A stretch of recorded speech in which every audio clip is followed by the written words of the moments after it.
Mazmur 91, dalam lindungan Allah. Orang yang duduk dalam lindungan yang maha tinggi dan bermalam dalam naungan yang maha kuasa akan berkata kepada Tuhan tempat pelindunganku dan kubu pertahananku, Allahku yang kupercayai. Sungguh dialah yang akan melepaskan engkau dari jerat penangkap burung, dari penyakit sampar yang busuk. Dengan kepaknya ia akan menudungi engkau, di bawah sayapnya engkau akan berlindung. Kesetiaannya ialah perisai dan pagar tembok. Engkau tak usah takut terhadap kedahsyatan malam, terhadap panah yang terbang di waktu siang, terhadap penyakit sampar yang berjalan di dalam gelap, terhadap penyakit menular yang mengamuk di waktu petang. Walau 1,000 orang rebah di sisimu dan 10.000 di sebelah kananmu, tetapi itu tidak akan menimpamu. Engkau hanya menontonnya dengan matamu sendiri dan melihat pembalasan terhadap orang-orang fasik. Sebab Tuhan ialah tempat pelindunganmu, yang maha tinggi telah kau buat tempat perteduhanmu. Malapetaka tidak akan menimpa kamu,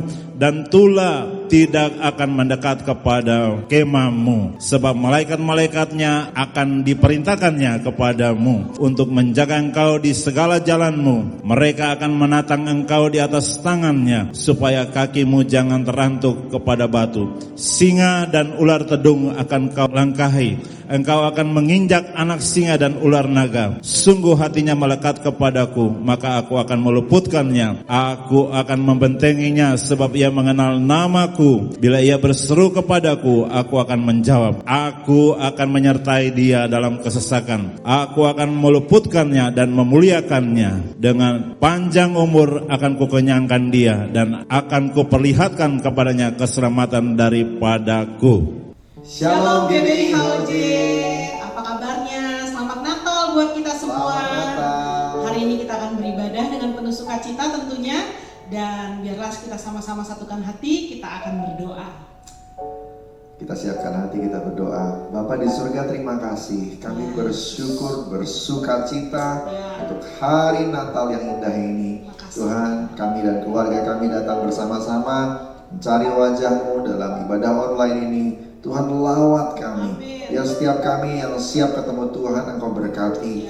Tuhan, bungkus kami dengan darah Yesus hari-hari ini terus. Dan biarlah kami boleh menikmati Natal bersama-sama dengan keluarga dan orang-orang yang kami kasihi. Tuhan, kami berdoa, berkati Indonesia, negeri yang Tuhan pilihkan jadi tanah air buat kami. Berkati Indonesia, biar ada damai di atas Indonesia. Tuhan, berkati pemerintahannya, rakyatnya, masyarakatnya. Biar hari-hari ini semuanya mengalami damai Natal ya Tuhan.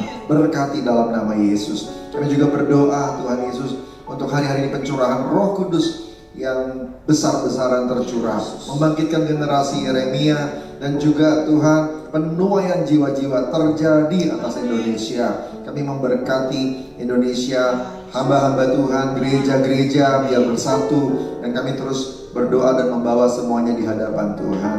Hari ini kami juga berdoa untuk pemimpin rohani kami, Pak Niko, 4 wakil gembala, dan keluarga semuanya berkati berlimpah-limpah. Biar sukacita Natal juga ada bersama-sama dengan mereka. Tuhan, kami berdoa membawa jemaat-Mu. Kalau ada yang sakit hari-hari ini, pulihkan dan sembuhkan dalam nama Yesus Tuhan. Mereka yang sedang berbeban berat, Kau beri kelegaan, jalan keluar untuk setiap permasalahan. Dan biarlah damai Natal ada di tengah-tengah keluarga mereka. Terima kasih Bapa, terima kasih. Terima kasih, urapi kami hari ini. Biar kami semua boleh menikmati sukacita Natal. Terpuji nama-Mu dalam nama Tuhan Yesus. Haleluya. Amin. Selamat beribadah. Tuhan Yesus memberkati. Haleluya, mari berikan tepuk tangan, sorak-sorai yang penuh dengan sukacita. Haleluya.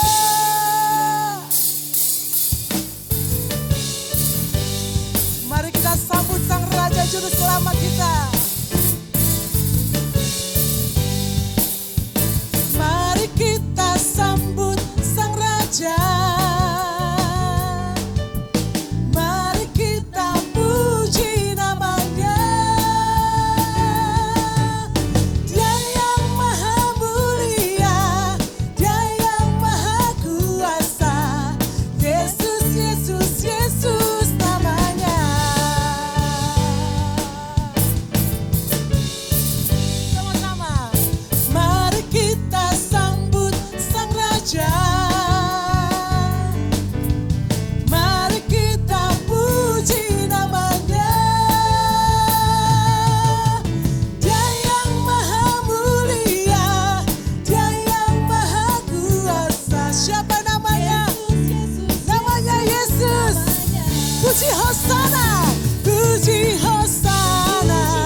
puji Hosana, puji Hosana, mulia namanya.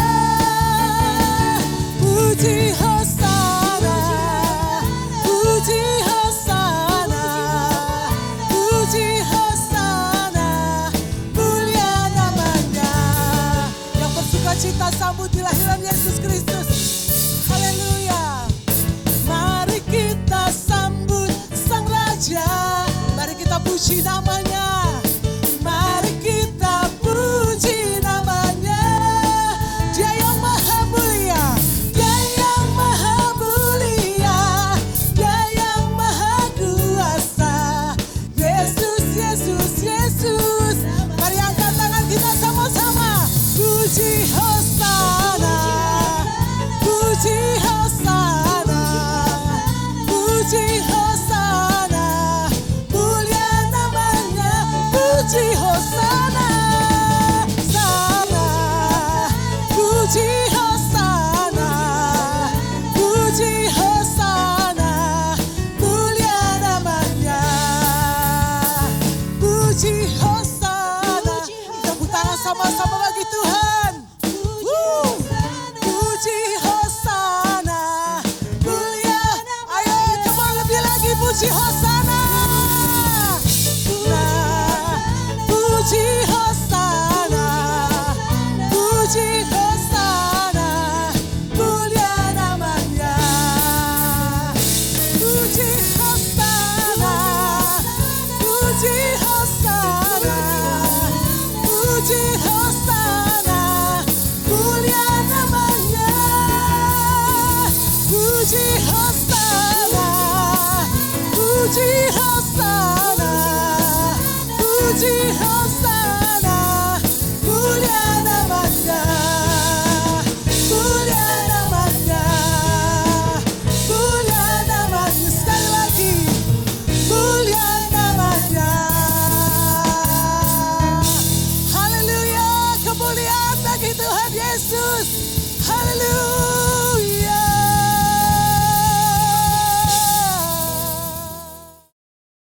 Bapak Ibu Saudara, mari kita deklarasikan Pentakosta ketiga. Pentakosta ketiga. Pentakosta ketiga adalah pencurahan Roh Kudus yang dahsyat di zaman now, melebihi yang terjadi di Azusa Street. Pentakosta ketiga akan mengakibatkan penuaian jiwa yang terbesar dan yang terakhir sebelum Tuhan Yesus datang kembali. Pentakosta ketiga akan membangkitkan generasi Yeremia, yaitu anak-anak muda yang dipenuhi Roh Kudus, cinta mati-matian kepada Tuhan Yesus, tidak kompromi terhadap dosa, dan akan bergerak untuk memenangkan jiwa. Pentakosta ketiga lahir di Indonesia yang bergerak ke bangsa-bangsa. Gerakan ini dari timur ke barat dan akan kembali ke Yerusalem. Pentakosta ketiga akan memberikan kuasa untuk menyelesaikan amanat agung, dan setelah itu Tuhan Yesus datang kembali. Haleluya. Terima kasih Tuhan. Kami bersyukur Engkau datang, Engkau lahir Tuhan. Dan Engkau menyelamatkan setiap kami Tuhan Yesus. Terima kasih buat kasih-Mu yang memulihkan setiap kami. Kami nyatakan hanya Engkau Tuhan yang layak kami sembah. Haleluya.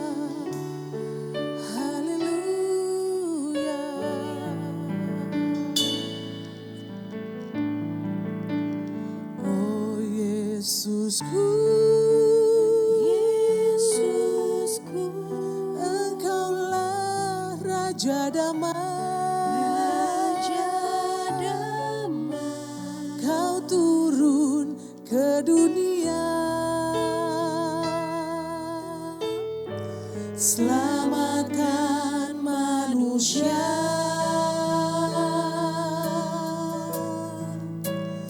Oh Yesusku, Yesusku, Kau Tuhan penuh kasih, penuh kasih. Kau berikan hidupmu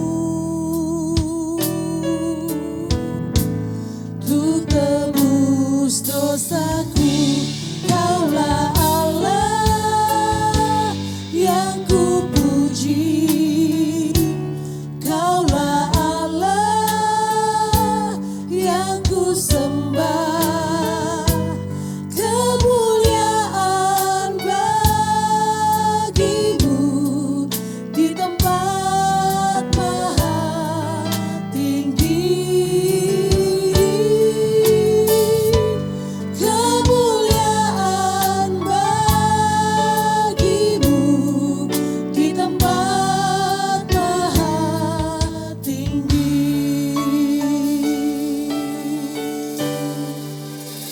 Oh Yesusku, Yesusku, Engkaulah Raja Damai, Kau turun ke dunia, selamatkan manusia.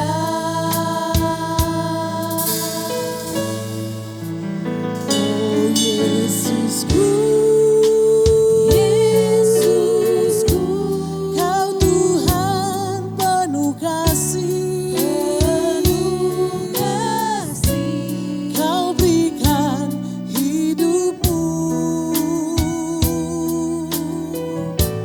untuk tebus dosaku. Kaulah Allah yang ku puji, Kaulah Allah yang ku sembah, kemuliaan bagimu di tempat maha tinggi. Kemuliaan bagimu di tempat maha tinggi. Haleluya, kemuliaan bagimu di tempat maha tinggi. Kemuliaan bagimu di tempat maha tinggi. Mari angkat suara sembah Dia. Haleluya. Syakaraya. Kemuliaan hanya bagimu, Yesus.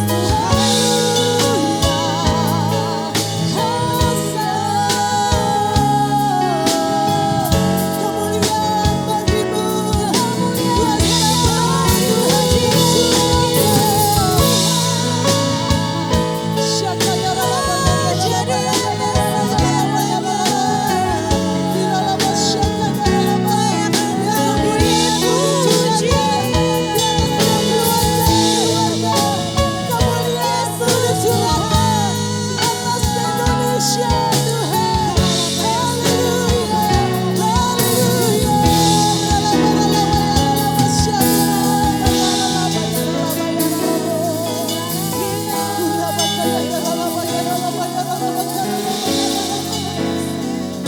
Kau datang memberi damai buat setiap orang yang percaya kepadamu Tuhan.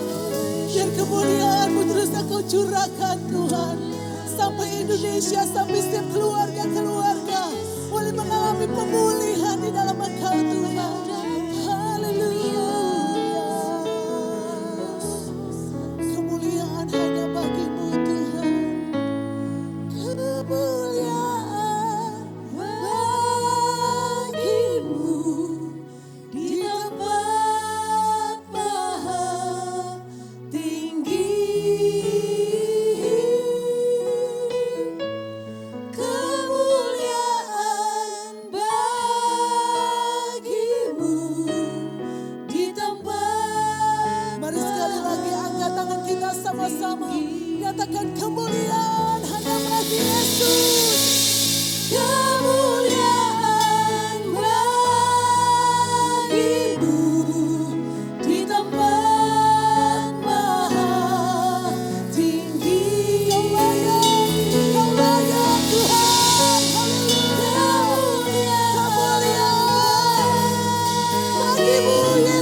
Kristus Tuhan.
Shalom semuanya.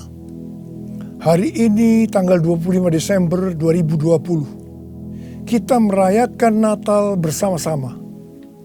Saya akan mengajak saudara untuk membaca dari Yesaya pasal 9 ayat yang kelima. Mari kita baca. Sebab seorang anak telah lahir untuk kita. Seorang putra telah diberikan untuk kita. Lambang pemerintahan ada di atas bahunya. Dan namanya disebutkan orang Penasehat Ajaib, Allah yang perkasa, Bapa yang kekal, Raja Damai. Ayat ini menubuatkan kelahiran Yesus Sang Mesias. Tema Natal untuk tahun 2020 adalah lahirnya Yesus Sang Mesias.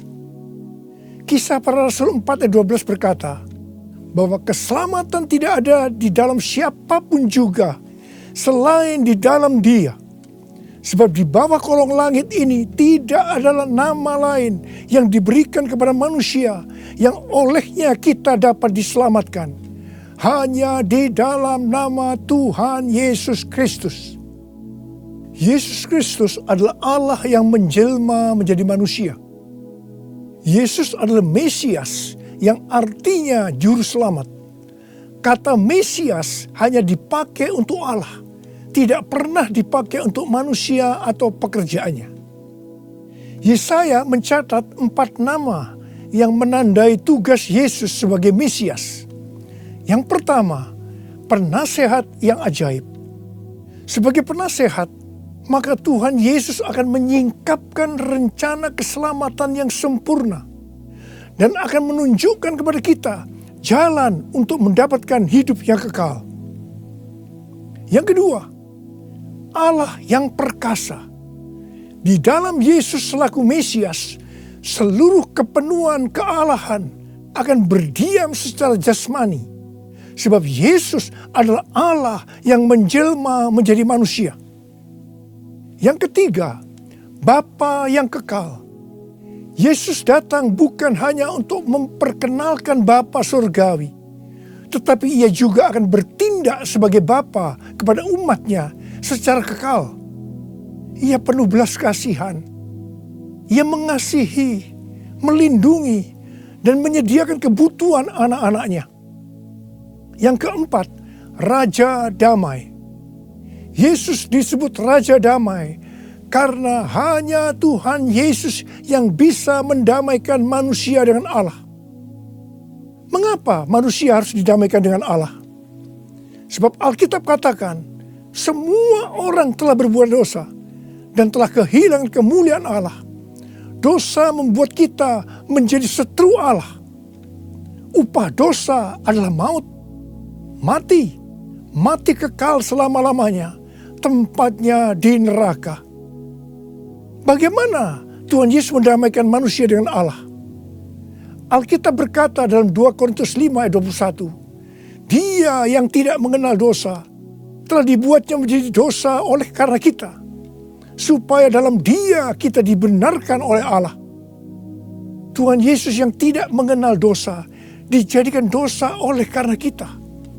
Artinya Tuhan Yesus harus mati menggantikan kita. Kita yang sebenarnya harus mati, tetapi Tuhan Yesus menggantikan kita. Supaya setiap orang yang percaya kepada Tuhan Yesus dibenarkan oleh Allah. Artinya didamaikan dengan Allah. Tuhan Yesus sebagai Raja Damai juga akan memberikan kepada kita damai sejahtera yang berlimpah-limpah.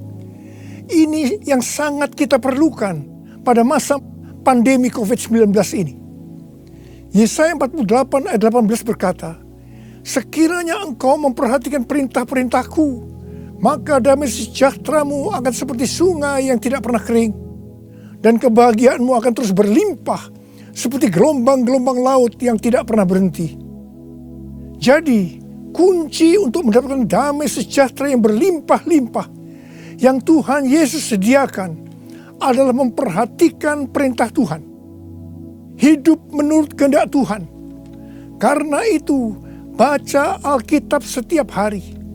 Renungkan, lakukan, dan saksikan.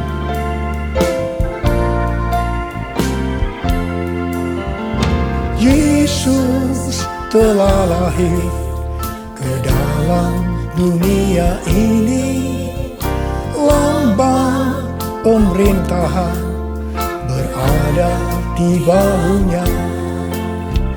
Namanya Penasehat Ajaib, Allah yang perkasa, Bapa yang kekal, Raja Damai.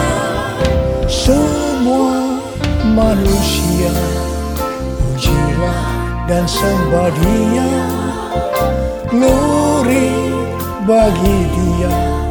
Haleluya, amin. Haleluya, amin. Haleluya, amin.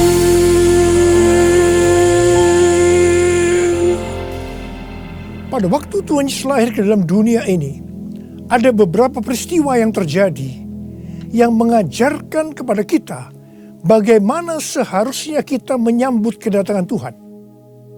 Peristiwa pertama dalam Lukas 2 ayat 8 sampai dengan 12, yaitu yang dilakukan oleh para gembala. Pada waktu para gembala sedang menjaga ternak di waktu malam, tiba-tiba mereka didatangi oleh malaikat Tuhan, dan kemuliaan Tuhan meliputi mereka. Mereka sangat ketakutan. Malaikat berkata kepada para gembala, jangan takut. Sesungguhnya aku memberitakan kepadamu kesukaan besar untuk seluruh bangsa.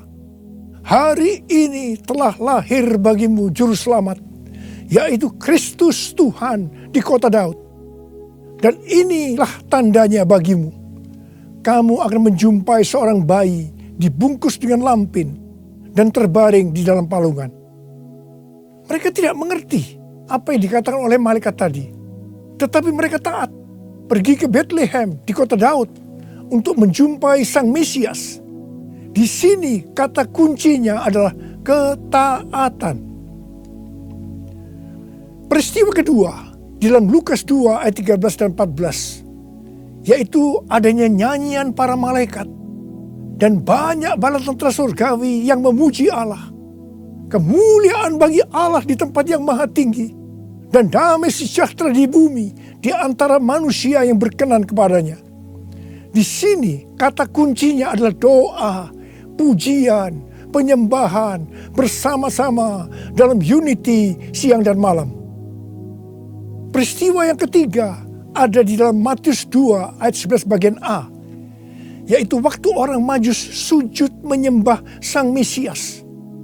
Di sini kata kuncinya adalah sujud menyembah Sang Mesias. Peristiwa yang keempat terdapat dalam Matius 2 ayat 11b. Orang Majus membuka tempat harta bendanya dan mempersembahkan emas, kemenyan, dan mur. Di sini kata kuncinya adalah mempersembahkan emas, kemenyan, dan mur.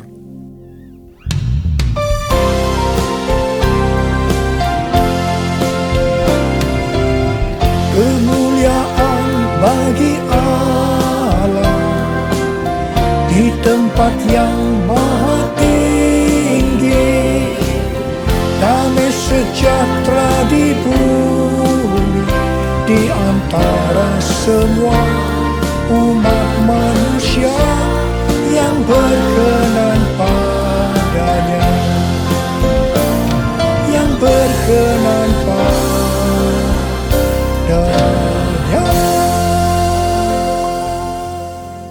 Karena Natal berbicara tentang kedatangan Tuhan Yesus yang pertama ke dalam dunia ini, maka hari-hari ini kita sedang menunggu kedatangan Tuhan Yesus yang kedua kalinya. Sesuai dengan 4 peristiwa yang terjadi pada waktu menyambut kedatangan Tuhan Yesus yang pertama, maka ada 4 hal yang harus kita lakukan untuk menyambut kedatangan Tuhan Yesus yang kedua kali. Yang pertama adalah ketaatan. Yang kedua, doa, pujian, penyembahan bersama-sama dalam unity, siang dan malam. Yang ketiga, sujud menyembah Tuhan Yesus.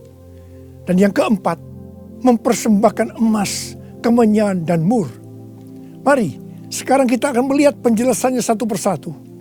Yang pertama, tentang ketaatan. Tuhan Yesus memberitahukan kepada kita bahwa kedatangannya yang kedua kali akan terjadi setelah Injil Kerajaan diberitakan di seluruh dunia, menjadi kesaksian bagi semua bangsa. Karena itu bagi kita yang merindukan kedatangannya, kita pasti sungguh-sungguh untuk menyelesaikan amanat agung Tuhan Yesus. Pentakosta ketiga akan memberikan kepada kita kuasa untuk menyelesaikan amanat agung Tuhan Yesus. Menurut kalender Ibrani, kita sedang memasuki tahun 5781 yang disebut dengan tahun P Alef, yang artinya 81. Angka 80 atau P menggambarkan mulut. Dan angka 1, Alef, itu merupakan permulaan yang baru. Yohanes 1 ayat 1 berkata, pada mulanya adalah firman. Firman itu bersama-sama dengan Allah. Dan firman itu adalah Allah. Di sini kita diingatkan bahwa untuk menyambut kedatangan Tuhan Yesus yang kedua kalinya, kita harus hati-hati dengan mulut kita. Harus hati-hati dengan perkataan kita, termasuk menuliskan kata-kata di media sosial. Diingatkan bahwa mulut bukan digunakan untuk gosip, untuk menjelekkan orang lain, untuk menghakimi orang lain, kata-kata kotor, hoax. Tapi biarlah yang keluar dari mulut ini, biarlah perkataan kita adalah firman Tuhan. Di dalam Matius 12 ayat 36 dan 37, Tuhan Yesus berkata kepada kita bahwa setiap kata sia-sia yang diucapkan orang harus dipertanggungjawabkannya di hari penghakiman. Karena menurut ucapanmu engkau akan dibenarkan, dan menurut ucapanmu pula engkau akan dihukum. Karena itu, hati-hati dengan ucapanmu, hati-hati dengan perkataanmu, hati-hati dengan apa yang kau tulis di medsos.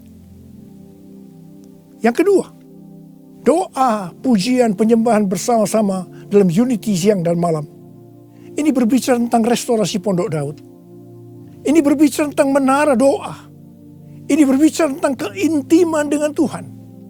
Orang yang hidupnya intim dengan Tuhan pasti merindukan kedatangan Tuhan. Sesuai dengan 2 Timotius 4 ayat 8. Maka orang yang merindukan kedatangannya akan mendapatkan mahkota kebenaran. Ada berapa banyak yang merindukan mahkota kebenaran? Angkat tangan saudara. Yang ketiga, sujud menyembah Tuhan Yesus. Sujud menyembah Tuhan Yesus artinya dengan segenap hidup kita melakukan segala kehendak Tuhan. Jadi segala sesuatu yang kita lakukan, kalau itu menyenangkan hatinya Tuhan, itu artinya kita sujud menyembah Tuhan. Kisah Para Rasul 13:22 berkata bahwa tentang Daud Allah telah menyatakan, aku telah mendapatkan Daud bin Isai, seorang yang berkenan di hatiku dan yang melakukan segala kehendakku. Daud adalah seorang yang berkenan di hati Tuhan. Karena Daud melakukan segala kehendak Tuhan pada zamannya. Itu artinya Daud sujud menyembah Tuhan. Saya selalu merindukan Tuhan berkata kepada saya, aku telah menemukan Niko bin Noto Raharjo, orang yang berkenan di hatiku, dan melakukan kehendakku. Apakah saudara merindukan hal yang sama seperti apa yang saya rindukan? Yesus, kau ku sembah, Yesus, kau ku sembah.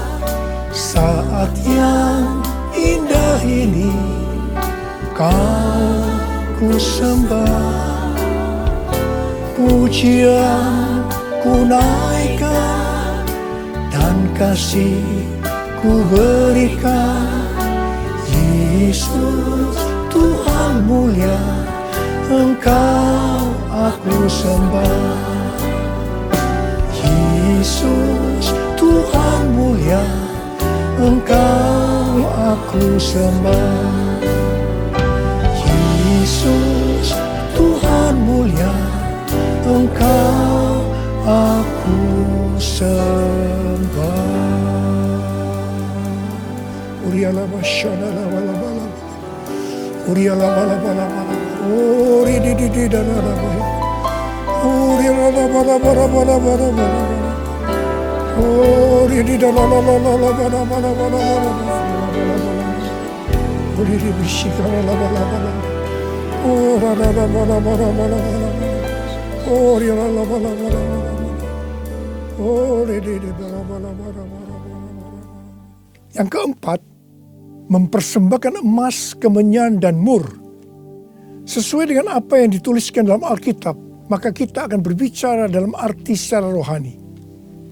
Emas berbicara tentang kekudusan atau kemurnian. Sikap, tindakan, dan ucapan kita harus kudus. Sebab tanpa kekudusan tidak ada seorang pun akan melihat Tuhan. Di dalam 2 Petrus 3 ayat 10-14 tertulis, tetapi hari Tuhan akan tiba seperti pencuri. Pada hari itu langit akan lenyap dengan gemuruh yang dahsyat, dan unsur-unsur dunia akan hangus dalam nyala api, dan bumi dan segala yang ada di atasnya akan hilang lenyap.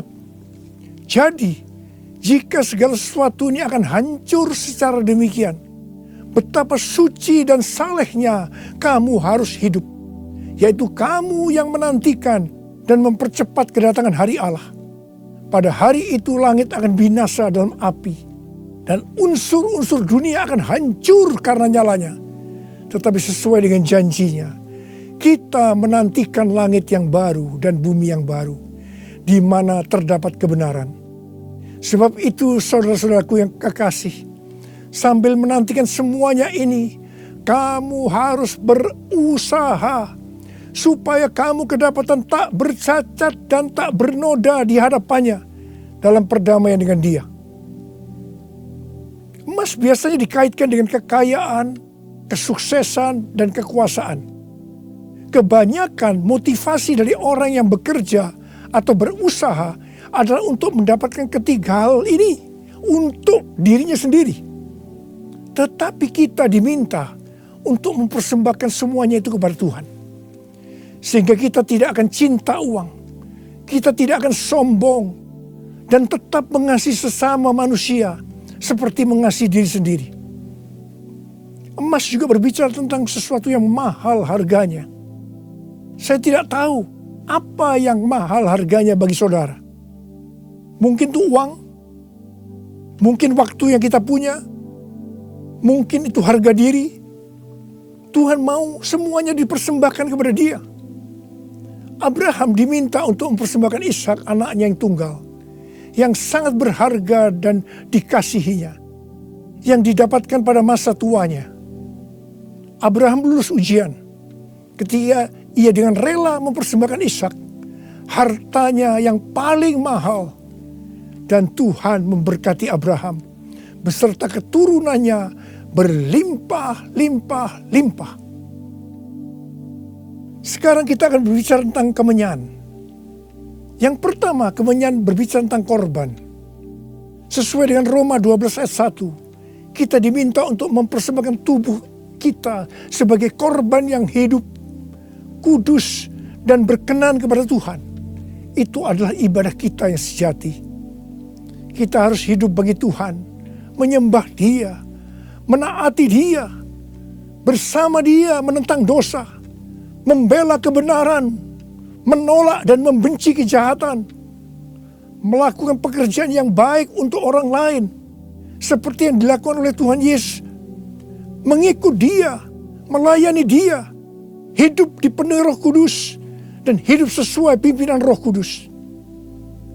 Hidup kudus dan berkenan kepada Tuhan, itu artinya kita harus memisahkan diri dari dunia dan makin intim dengan Dia. Jadi, untuk hidup kudus dan berkenan kepada Tuhan, kita harus berkorban. Korban itu sesuatu yang menyakitkan bagi kedagingan kita. Tidak benar kalau menjadi orang Kristen yang santai, bisa berbuat apa saja dan tetap masuk surga. Yang kedua, kemenyan berbicara tentang persembahan yang menyenangkan hatinya Tuhan. Yang ketiga, kemenyan berbicara tentang doa. Doa yang dilakukan setiap waktu dalam roh, dengan tidak putus-putusnya untuk orang kudus. Ini merupakan senjata Allah untuk melawan tipu muslihat iblis. Hari-hari ini kita sedang memasuki masa peperangan rohani yang dahsyat untuk merebut jiwa-jiwa dari tangan si iblis. Sekarang kita akan berbicara tentang mur. Mur berasal dari bahasa Ibrani mor dan bahasa Yunani smurna yang artinya pahit. Ibrani 12 ayat 15 berkata, jagalah supaya jangan ada seorang pun menjauhkan diri dari kasih karunia Allah, agar jangan tumbuh akar yang pahit, yang menimbulkan kerusuhan dan yang mencemarkan banyak orang. Jangan sampai mempunyai akar pahit. Ingat Amsal 4 ayat 23 yang berkata, jagalah hatimu dengan segala kewaspadaan, karena dari situlah terpancar kehidupan. Ingat, kita mau hidup kekal selama-lamanya atau mati kekal selama-lamanya tergantung pada hati kita. Kalau hati kita kotor oleh akar pahit, maka akan mati kekal selama-lamanya. Kalau mulai muncul akar pahit, cepat datang ke hadapan Tuhan Yesus. Serahkan itu, bertobat, minta ampun. Karena selama ini menjauhkan diri dari kasih karunia Allah, maka engkau akan selamat. Mur juga berbicara tentang pengurapan. Salah satu bahan untuk membuat minyak urapan adalah mur. Pengurapan yang diberikan oleh Tuhan kepada kita harus dikembalikan kepada Tuhan. Bukan untuk popularitas, mencari kekayaan, atau kepentingan-kepentingan lainnya. Sekali lagi, saya akan mengingatkan saudara bahwa kedatangan Tuhan Yesus sudah sangat-sangat dekat. Mari kita mempersiapkan diri kita untuk menyambut kedatangannya dengan melakukan 4 hal tadi. Selamat Hari Natal 2020. Tuhan Yesus memberkati saudara berlimpah-limpah-limpah.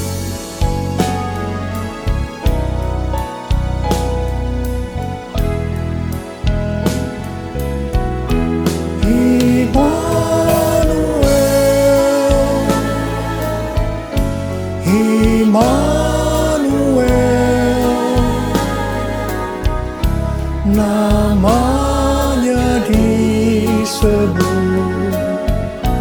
Immanuel, Allah serta dalam kita. Namanya disebut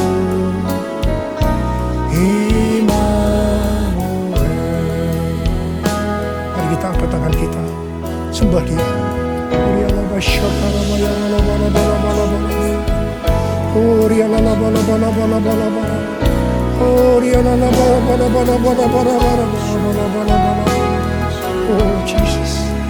Oh Tuhan Yesus, Tuhan Yesus, Tuhan Yesus, Tuhan Yesus.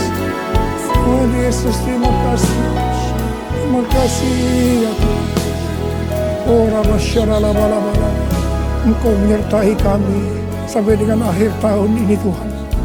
Engkau menyertai kami ya Tuhan.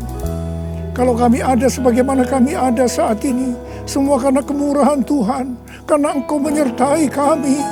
Oh Tuhan, terima kasih, terima kasih. Hamba berdoa Tuhan, hamba berdoa untuk anak-anak-Mu sebentar lagi akan memasuki tahun yang baru. Berkat-Mu melimpah buat mereka ya Tuhan. Di tengah-tengah pandemi COVID-19 ini Tuhan. Terima kasih, hamba berdoa tidak ada yang sakit ya Tuhan. Sembuh dalam nama Yesus, sembuh dalam nama Yesus, sembuh dalam nama Yesus.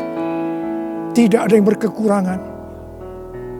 Semua dicukupkan, malah berkelimpahan dalam hal yang baik. Oh Yesus, terima kasih Bapa. Terima kasih, Engkau yang beserta kami. Engkau adalah Immanuel, Allah yang beserta kami. Oh Yesus, Immanuel,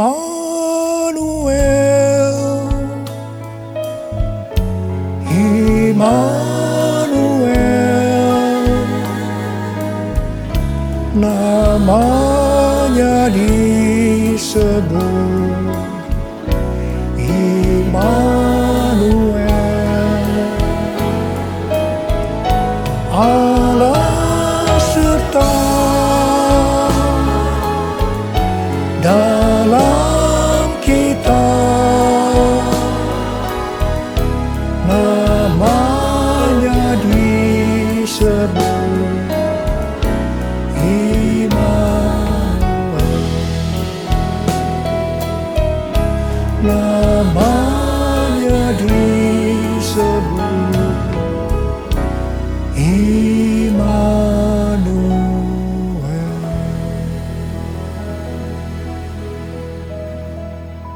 Terimalah berkat Tuhan.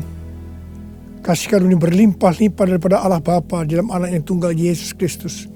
Persekutuan yang manis dengan Roh Kudus menyertai saudara sekalian mulai hari ini sampai Tuhan Yesus datang menjemput kita di awan-awan dan bahkan sampai selama-lamanya. Yang percaya bersama-sama katakan amin.